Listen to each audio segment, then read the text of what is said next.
tukang bakso, mari-mari sini, aku mau beli.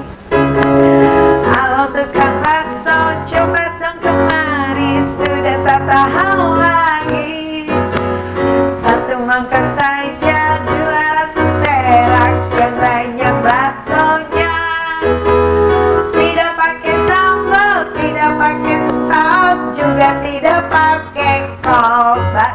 Bakso. Oke. Wah, luar biasa nih.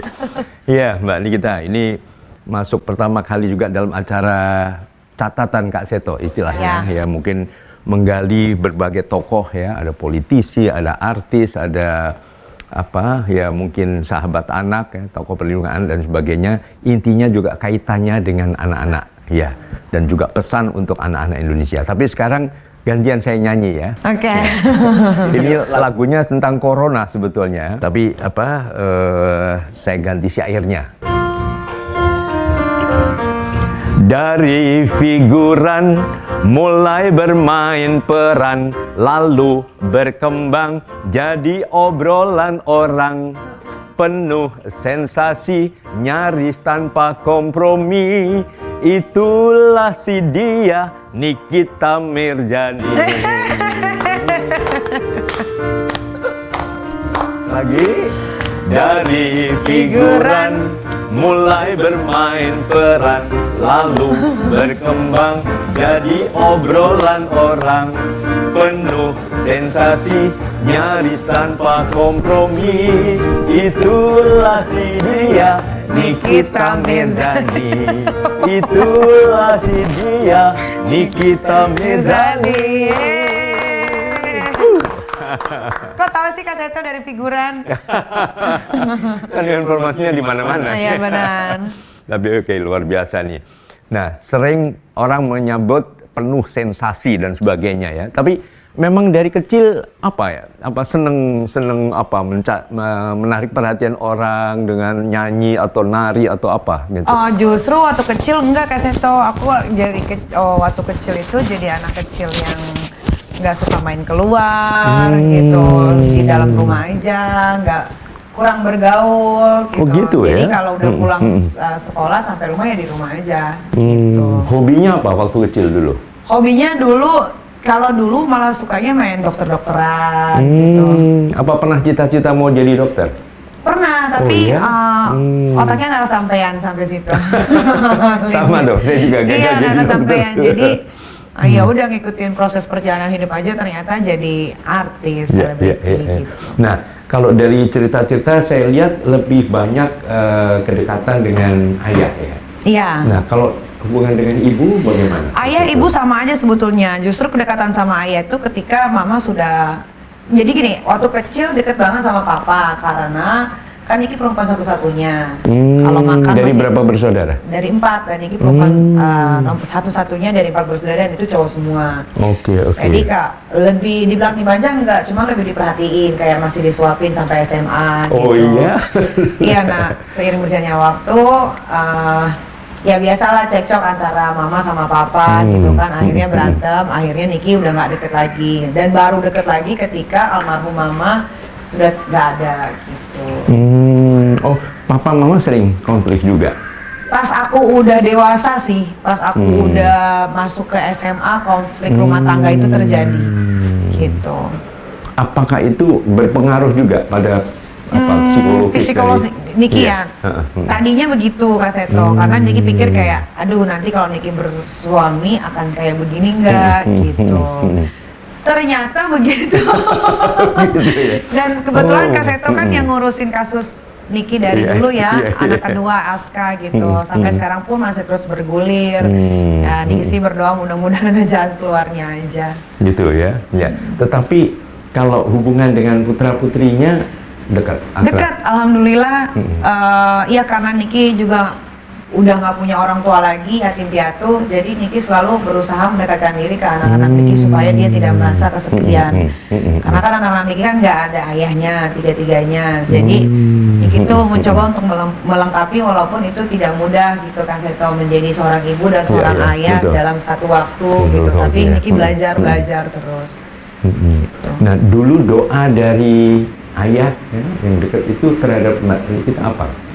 Doanya, Papa tuh selalu doain Niki kalau punya suami, mudah-mudahan suaminya baik. Selalu kayak gitu. Mungkin karena perempuan satu-satunya itu tadi kan. Betul, jadi betul. setiap ngomong tentang nanti berumah tangga, doanya selalu mudah-mudahan kamu dapat suami yang baik, yang takut akan agama gitu.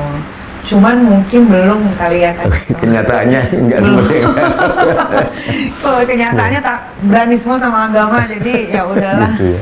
Nah, kalau putra-putri ini dengan ayah masing-masing dekat nggak? Nah, kalau putra-putri, kalau anak nomor 1 kebetulan sampai detik ini masih bisa berkomunikasi dengan baik dengan ayahnya, karena kita juga tidak pernah berantem gitu. Dan Niki memang dari awal nggak ada yang harus diributin gitu.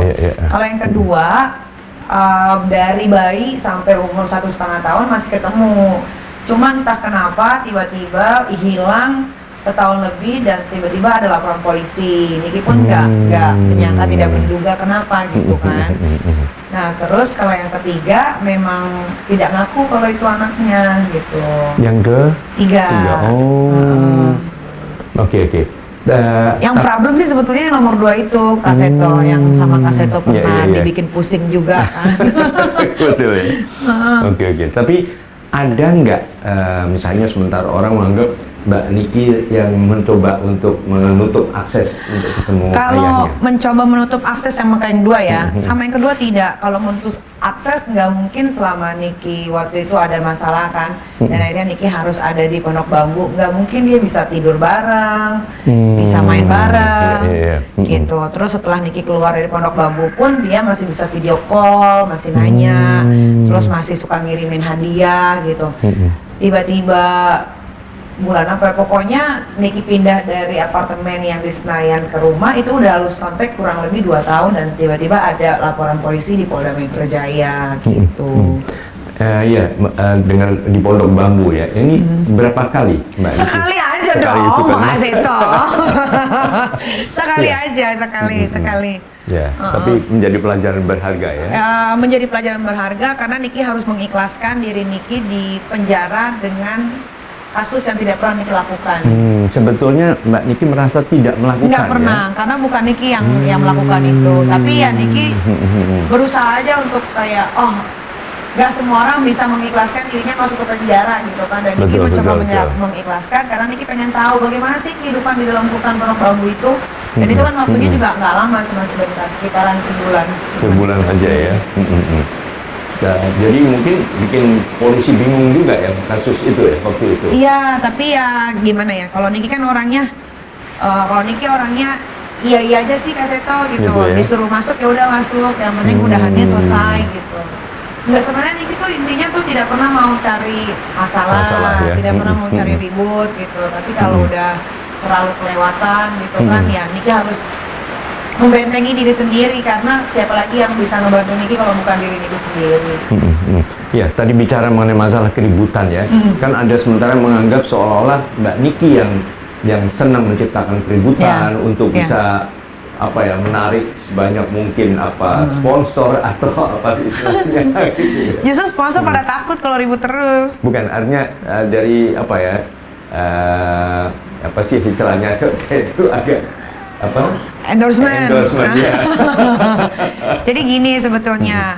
Nah, kenapa selalu orang berpikirnya Niki yang mulai? Karena Niki punya wadah yaitu Instagram dengan followers yang begitu banyak.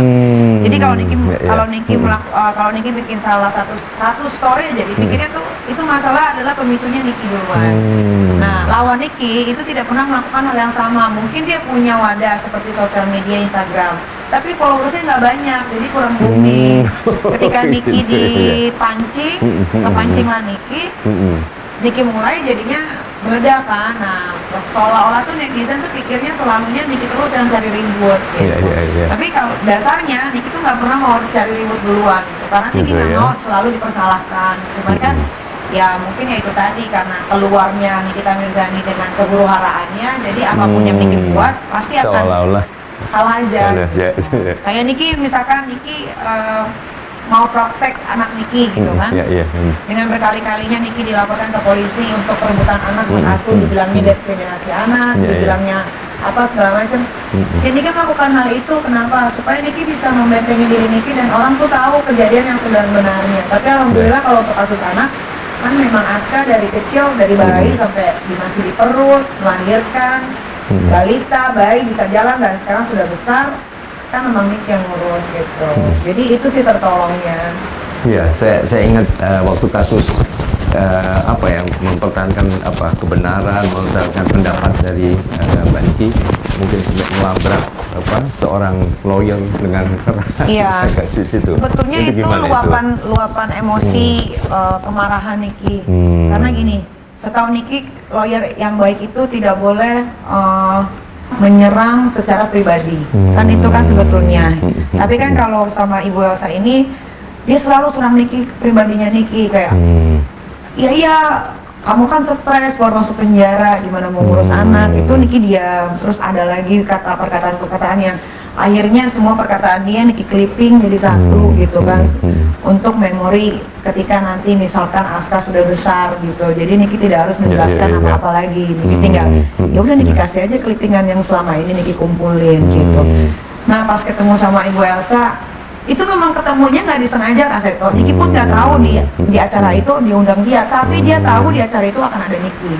Sebetulnya ini tidak fair karena kalau Niki dikasih tahu ada beliau, Niki akan bawa semua bukti yang Niki punya gitu, bukan hanya sekadar omongan. Kalau Niki kan orangnya nggak mau cuma ngomong-ngomong, karena buat Niki omong itu bisa bohong gitu, tapi kalau bukti kan nggak gitu kan.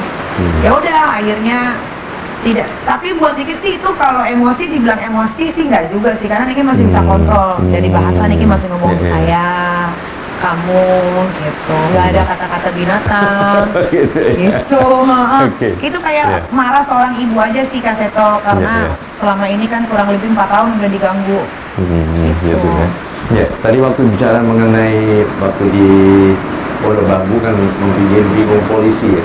Saya jadi ingat lagu saya tentang si Komo yang bikin polisi bingung. Lagunya gini, pernah dengar? Macet lagi, gara-gara si Komo lewat.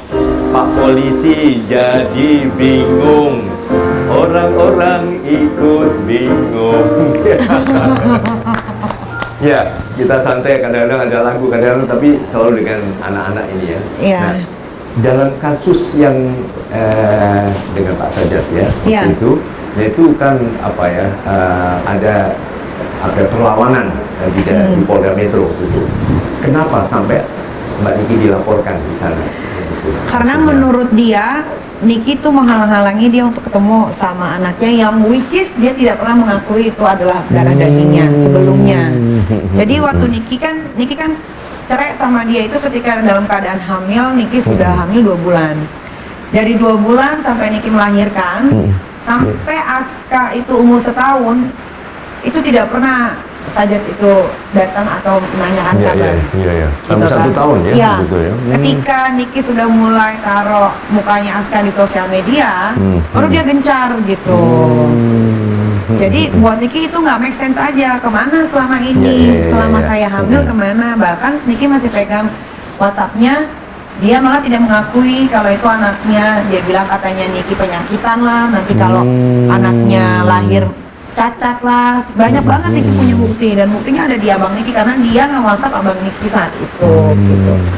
Jadi sempat tidak mengakui, tapi sekarang justru ingin. Malah sekarang maunya diambil aja gitu. Makanya Niki bingung kadang-kadang, ini orang kenapa gitu. Dalam Niki hamil waktu itu 2 bulan, tanggal 14 Maret papa Niki meninggal. Di situ Niki rapuh. Ternyata dia ada nge-WhatsApp kakak Niki lagi. Dia bilang katanya, bapak lo pura-pura mati ya supaya gue bisa datang.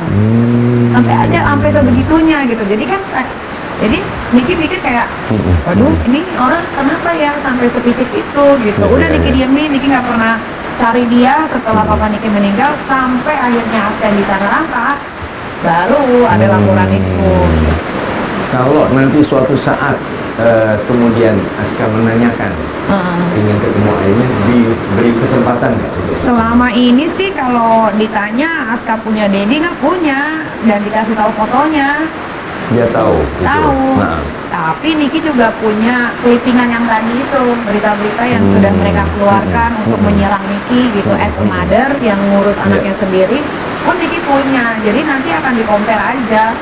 Maksudnya bukan compare untuk sesuatu hal yang gimana-gimana, tapi kan nanti Aska bakalan dewasa, bakalan lihat Google, kenapa ini kok berantem satu sama lain, gitu. Kalau Niki ngomong kan nanti kesannya membela diri, tapi kan kalau dari berita-berita yang muncul kan, yang Niki sudah clipping dengan baik, nggak bisa bohong kalau itu. Gitu. tapi kan dalam undang-undang perlindungan anak kan juga hak setiap anak untuk bisa mengetahui dan kemudian juga ini misalnya diasuh bersama kedua orang tuanya. Nah, kalau suatu saat nanti ingin juga misalnya, aku sekali-sekali ingin dong Pengen ke dedinya. gitu. Tapi kan itu masih lama, sekarang kan hak asuh diaku 100%. Betul. Misalnya nanti akan begitu Mbak Niki Diizinin kalau anaknya mau, kalau anaknya nggak mau kan nggak bisa dipaksa. kunci tetap di tangan Di anak, iya. Niki dari dulu tidak pernah mengajarkan anak-anak Niki untuk membenci siapa ayahnya gitu. artinya tetap mengedepankan hak anak Harus Kak dan Seto. tidak ada semacam dendam pribadi Nggak ada, jadikan anak sebagai alat untuk ini enggak ya. nggak ada. Oke. Di dalam kasus apa ya, pembinaan keluarga, karena juga menyangkut perceraian dan sebagainya kan harus tanggung jawab kedua-duanya ya, baik ayah maupun ibu ya. Nah, ini ada beberapa netizen juga sempat mempertanyakan ini, kalau sampai 3 kali ini apa bukan kesalahan di pihak Mbak Niki? Niki, kalau Niki mikirnya gini, awal menikah umur 23 itu masih muda. Niki tidak tahu yang namanya rumah tangga itu seperti apa. Terus akhirnya mantan suami Niki itu lebih senang main sama teman-temannya dan baru ketahuan memakai narkoba ketika sudah menikah. Jadi Niki memutuskan untuk bercerai. Waktu itu masih ada mama sama papa. Gitu. Jadi papa Niki memutuskan untuk ya sudah kita jadi saudara saja gitu kan. Dan sampai sekarang terbukti kita bisa jadi saudara. Oh gitu ya. Nah, 8 tahun setelah perceraian pertama, ketemulah sama yang namanya Sajat Ukra. Dia mengajak Niki untuk menikah lagi, padahal kita baru deket sekitar 3 bulan gitu. Terus Niki pikir karena kita beda umurnya juga cukup jauh, Niki pikir dia bisa menjadi panutan dalam rumah tangga. Ternyata tidak, karena Niki waktu nikah sama dia, Niki itu tidak tinggal bareng Kak Seto. Jadi dia di Singapura, Niki di apartemen Niki sendiri. Jadi kita ketemu tuh in the weekend aja. Kalau Niki nggak syuting, baru Niki ke Singapura. Kalau dia lagi libur, Jumat biasanya dia sampai Jakarta, Minggu malam dia sudah balik lagi ke Singapura.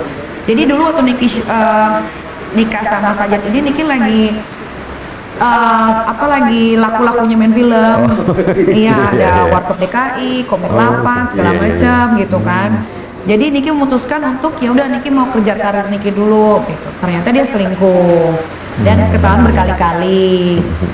Ya kalau maksudnya kalau selingkuh antara teman sama teman oke, tapi kan kalau sama tukang pijit kan kayaknya nggak worth it gitu untuk dipertahankan. Sekali sudah dimaafkan, 2 kali terlalu begitu. Nah, ketiga ini sudah main pukul yang Niki nggak kuatnya, kekerasan verbal, kekerasan fisik, sampai Niki pun waktu itu disuruh berhenti main film dan dia nelfon salah satu produser dari Falcon Picture.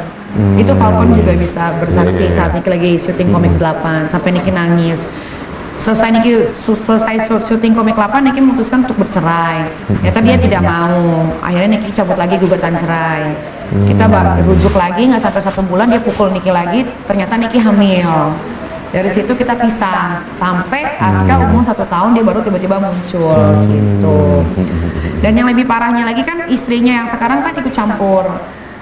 Sampai kemarin yang terakhir, kasus yang terakhir juga dia ikut campurnya terlalu berlebihan. Nah kalau ya setelah itu Niki single lagi yang memutuskan untuk sendiri itu kurang lebih 5 tahun ya, 5 tahun. Ketemu lagi sampai yang terakhir, jauh lagi umurnya, lebih jauh, malah hampir mendekati 50 kan yang terakhir. Niki pikir wah udah nih kayaknya kalau masalah umur segala macem kayaknya udah bakalan nggak akan macem-macem gitu. Ternyata lebih parah Kak Seto. Jadi buat Niki kalau cuman masalah rumah tangga yang sepele-sepele masih bisa kita bicarakan baik-baik, tapi kalau udah perselingkuhan takutnya nanti dia bawa penyakit untuk diri Niki dan anak-anak gitu. Makanya Niki memutuskan untuk ya udahlah kita pisah. Tapi diharapkan semuanya tetap dengan baik-baik karena mencoba anak. Kalau yang kedua ketiga ini nggak ada yang baik. Yang pertama aja yang baik banget. Nah, kalau sampai terjadi pemukulan itu kira-kira karena apa? Kalau yang kedua karena Niki mau memutuskan untuk pulang ke Jakarta. Akhirnya Niki dikunciin, itu Niki dipukul depan Loli, anak Niki yang pertama, sama adik Niki yang terakhir Lintang. Jadi Niki dipukul, Niki lagi hamil kurang lebih kalau nggak salah 7 bulan usia kandungan. Itu.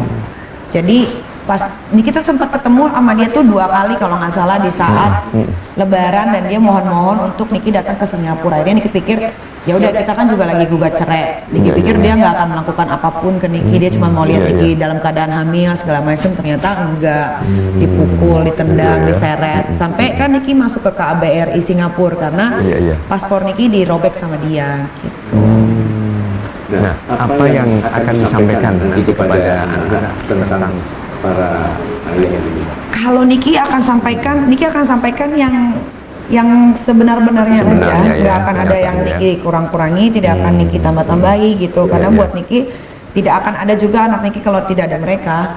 Cuma mereka salah aja, dan mereka juga, maksudnya Niki juga bingung kalau mereka mau mendeklar diri mereka adalah laki-laki yang gentleman bertanggung jawab, tapi anak-anaknya nggak ada yang dibiayain semua. Tapi pun Niki nggak minta Kak Seto karena Niki masih bisa mengurus semuanya itu sendiri, dan Niki juga alhamdulillah kan dari ketiga anak Niki ini tiga-tiganya membawa rezeki, jadi Niki bisa handle semua dari yang pertama, kedua, ketiga sampai sekarang.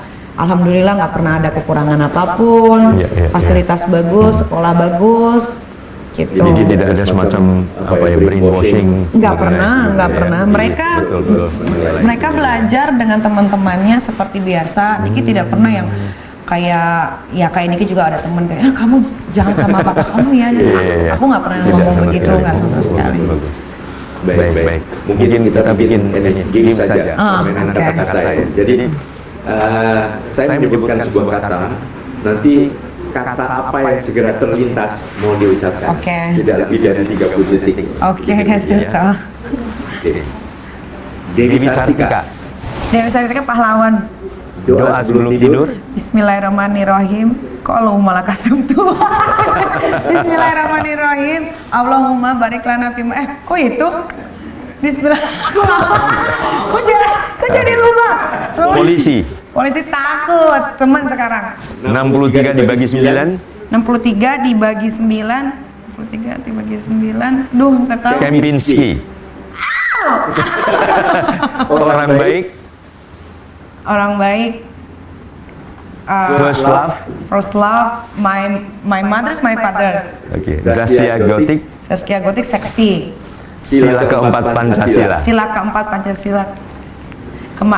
Kerakyatan yang dipimpin oleh hikmat kebijaksanaan dalam permusyawaratan perwakilan. Mobil SMK. Bagus. Teman akrab. Kak Fitri Sautir. I Gusti Ayu Bintang Darmawati. Ada di ini tapi nggak bisa diucapin Kak. Aduh, lupa.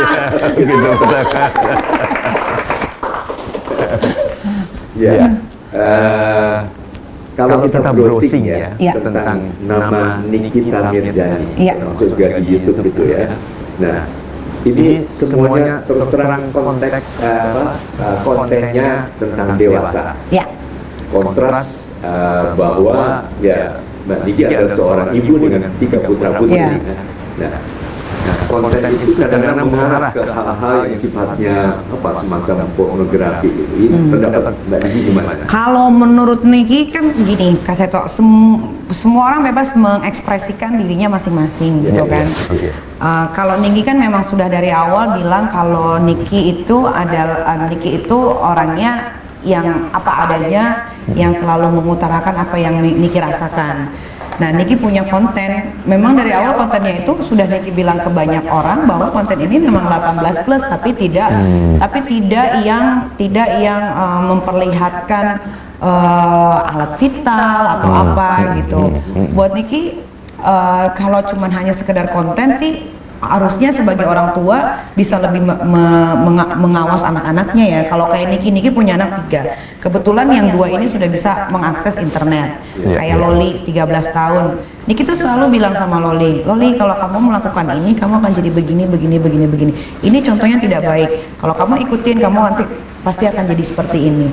Jadi dari awal pun, walaupun misalkan ibunya seorang Nikita Mirzani yang selalu ngomongnya ceplas-ceplos apa cablak segala macam gitu kan, sampai tidak ada remnya, tapi alhamdulillah anak-anak Niki itu tidak melakukan hal yang seperti itu, karena dia tahu pekerjaan miminya itu adalah entertainer gitu. Jadi dia tuh udah nggak pernah yang kayak misalnya ini, aku kasih dia laptop atau iPad gitu, dia tidak pernah yang penasaran untuk melihat apa yang ada di konten miminya gitu. Buat dia hal itu dilakukan yang karena memang Mimi bekerja dan memang itu aku sih orangnya gini ya Kak Seto, aku tuh selalu mengedukasi anak-anak aku sedari dini supaya tidak terjadi hal-hal seperti yang di berita-berita, karena aku takut gitu. Jujur, aku pun sebagai orang tua tunggal pernah merasa ketakutan kayak aduh anak perempuan nih nanti bisa begini, nanti bisa begitu, hamil lah apa segala macam. Nah di situ aku kasih dia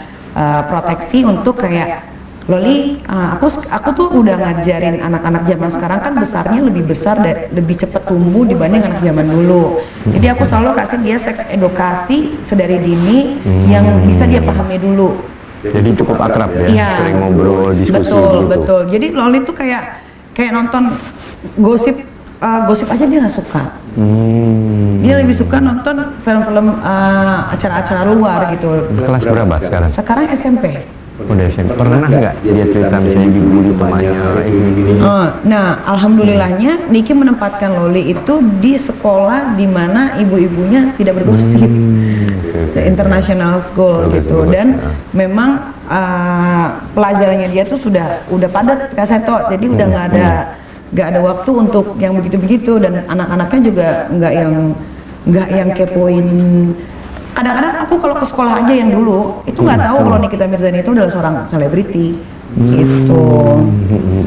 Bersyukurnya di situ. Ya, artinya tetap mengedepankan perlindungan anak. Betul, iya. Pernah nggak menjewer putra putrinya? Pernah, pasti.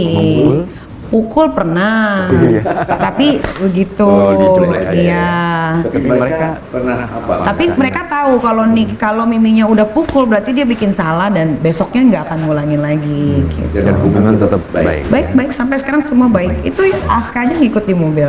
juga Sedekat ya? itu dia sama aku. Nah, saya pernah dengar dulu Mbak Niki pernah mengomentari bahwa film sejarah itu tidak baik begitu. Itu gimana? Film sejarah nggak pernah Kak Seto. Ada pendapat mengatakan begitu. Yang mana? Ya.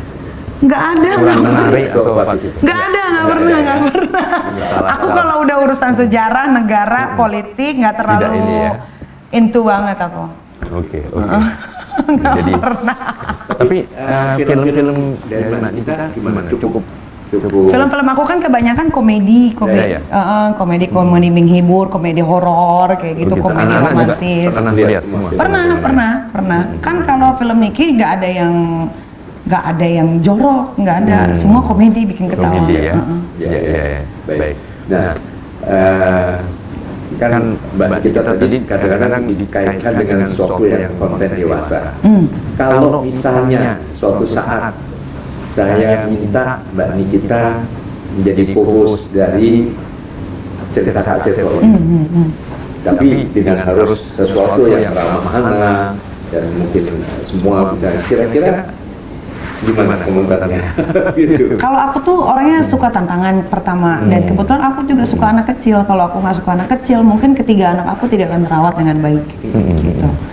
Ya buat aku anak itu segalanya sih Kak gitu. Ketika aku dalam keadaan yang sangat terpuruk, lagi capek, lagi sedih, aku ingat anak yang ketiga nih yang lucu banget nih, yang Umur berapa sekarang? 1 tahun 5 bulan. Oh, lagi Lagi lucu-lucunya. Ya? lucu-lucunya. Jadi aku tuh kayak lelah segala macam tuh hilang. Yang aku sih nggak bakalan mungkin nolak kalau untuk urusan anak sih. Gitu ya. Ya. Tapi suatu saat tentu bisa juga ya. Bisa, insya Yang Allah. berkaitan dengan Pasti. anak-anak, yang ramah anak dan sebagainya ya. Aku mah ramah banget sama anak Kak Seto. Oh gitu ya. Termasuk juga putra-putri Iya, sendiri ya. iya. Buat aku itu anak itu tidak berdosa. Malah kan kadang banyak banget dari anak-anak muda zaman sekarang yang hamil di luar nikah memutuskan untuk menggugurkan dibanding merawat gitu kan. Jadi buat aku anak itu bukan kayak ada beberapa orang bilang gue punya anak sial, nggak kayak gitu sih menurut aku gitu. Intinya aku 3 anak, 3-tiganya tanpa suami, alhamdulillah nggak kenapa-napa sih. Ya, alhamdulillah semuanya baik ya. Nah, waktu itu kan pernah tersangkut hukum, kemudian diincar oleh polisi. Nah, mungkin saya ingat jadi lagu Cicak-Cicak di Dinding yang mengincar nyamuk ya. Kita nyanyi lagu itu deh kalau gitu. Cicak-cicak di dinding, diam-diam merayap, datang seekor nyamuk, hap, lalu ditangkap. Sekarang balik kita sendiri. Kenapa? Lagu itu?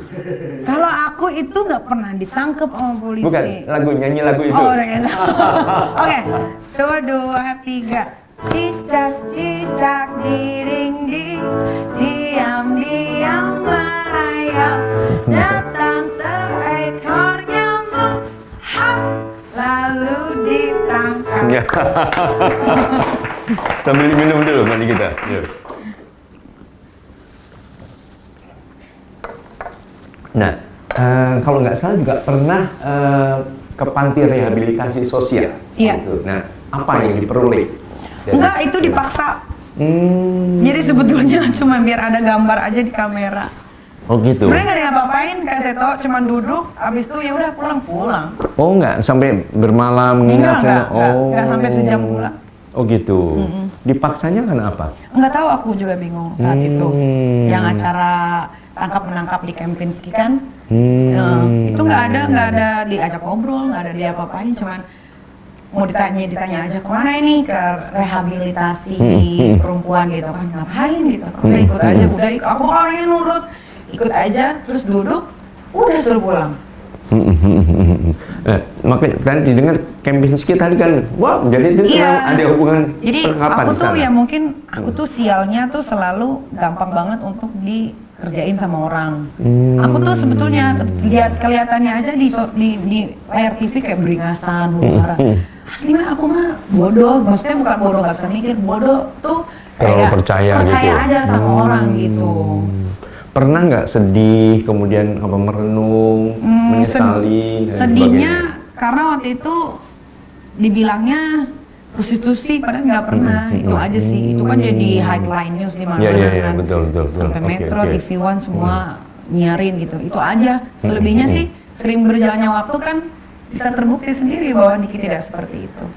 Jadi bukan sama sekali itu ya. Ada jadi Mbak Niki kita menolak juga sebutan-sebutan itu ya. Iya, tapi kan menurut Niki satu, Niki kan nggak bisa ngomong ke banyak orang. Jadi biar sering berjalannya waktu aja itu akan berubah dengan sendirinya. Tapi alhamdulillah sekarang berjalan kurang lebih 5 tahun udah hilang. Begitu ya. Nah, kalau melihat kehidupan sekarang ini, apakah ini sesuai dengan rencana Mbak Niki? Kalau dibilang sesuai sih enggak juga. Artinya banyak juga yang Niki maunya masih ada orang gitu tua. Ya? Nah, Mbak Niki ingin dikenang oleh putra-putrinya lebih sebagai apa? Sebagai seorang ibu yang kuat. Ibu yang tangguh, ibu yang kuat. Iya. Gitu ya. Jadi dan juga apa? Penuh tanggung jawab. Iya, pengennya itu aja. Artinya membesarkan dengan menghadapi segala tantangan ini ya. Oke. Nah, sekarang terakhir, pesan Mbak Niki untuk anak-anak Indonesia apa? Pesan Niki untuk anak-anak Indonesia ini adalah penerus bangsa, generasi muda yang harus dijaga segala sesuatunya, karena kalau bukan anak-anak kita, siapa lagi yang bisa mencintai negara ini dengan sepenuh hati.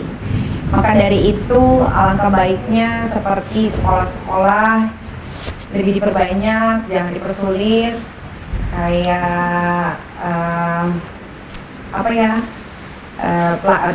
bayaran sekolah, terus akomodasi jarak ke sekolah dari, kan Niki suka riset tuh dari perkampungan ke perkampungan, terkadang mereka untuk menempuh jarak ke sekolah itu terlalu jauh. Ya. Iya, alangkah baiknya itu dari pemerintah diperhatikan supaya generasi anak bangsa ini bisa meraih cita-citanya dan bisa membuat negara Indonesia ini menjadi indah. Amin, Dan bisa amin. jadi omongan yang bagus di luar negeri sana.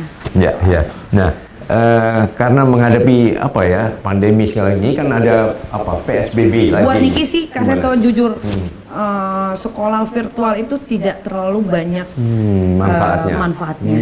Hanya bikin mumet gitu. Niki sebagai orang tua, karena Niki kan juga punya 2 anak yang virtual.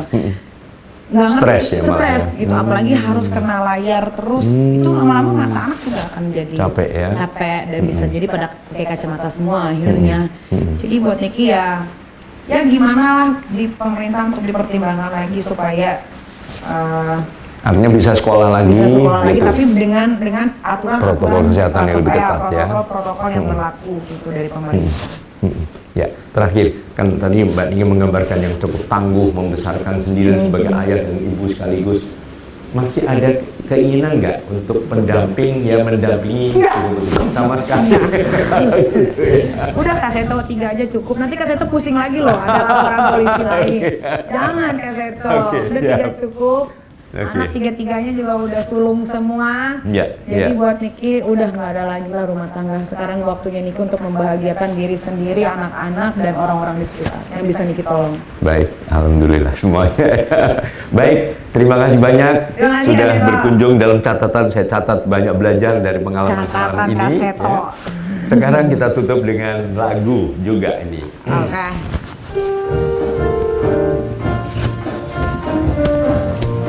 Ayo kita lawan tayangan pornografi, 2 sejoli dengan porno aksi.